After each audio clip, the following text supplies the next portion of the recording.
Friday, 31st of December, 1937. You're living with your daughter at the moment, is that right?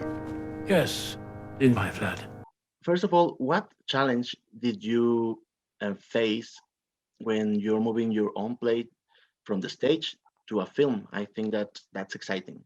To me, it was exciting and it was a challenge because what I didn't want to do was to film a play. I wanted to make a film. I wanted to do something cinematic.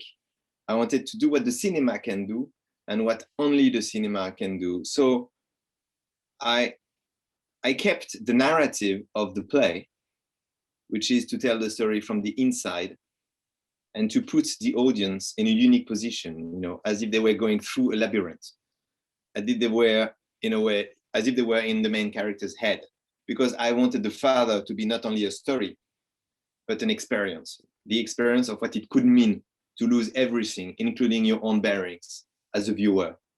But I had to find a visual way to make it cinematic.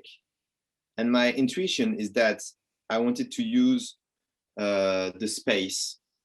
You know, when you adapt a play into film, the first ideas you have is always to write new scenes outdoors to make it feel more cinematic. But this is exactly what I didn't do.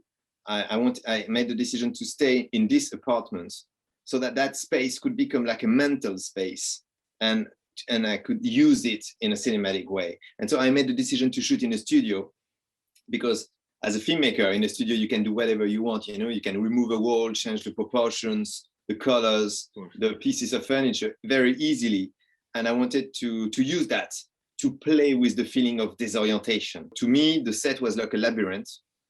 And there are so many changes, so many metamorphoses on set, so that as a viewer, you know where you are, you recognize the space. And at the same time, something had happened, you know, in the background. Some pieces of furniture had disappeared. Some colors are not the same. So at the same time, you know where you are and you do not know where you are anymore. And it was a way for me to, again, to make you feel or to make you experience what it could mean not to know anymore what is real, what is not real. And I think it was a visual way to tell that story. You see, the situation is very simple. I've lived in this flat for 30 years now. Actually, I haven't seen your play, but the production design, the way you use the production design, it dazzles me. It's very unique.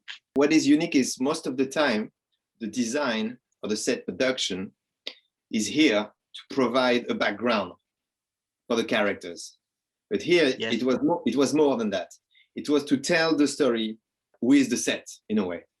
But it was already in the script, you know. It was part of the concept of making that film. Where's Anne? What are you talking about? Where is she? I'm here.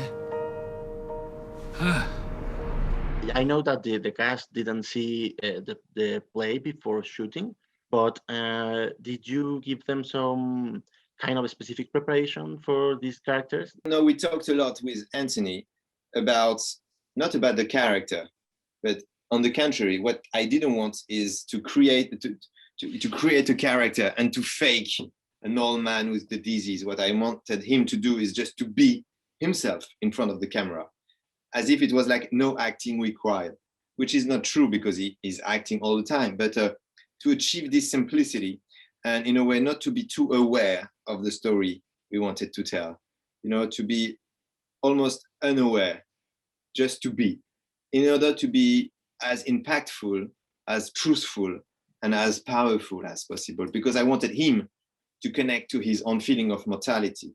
It was not about talking about the character, talking.